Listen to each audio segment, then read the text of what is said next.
Okay, and this muffler is new. I measured it.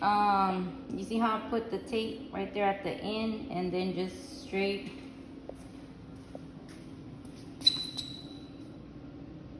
So it's kind of hard to tell. I want to say it's like 65 inches to 65 inches and a half. Somewhere in there between 64 and 65 and a half inches. It's because it's hard because it's at an angle.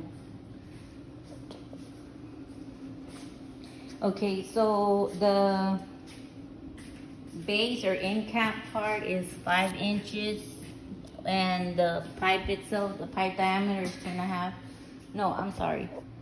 Let's see, 2.25 inches.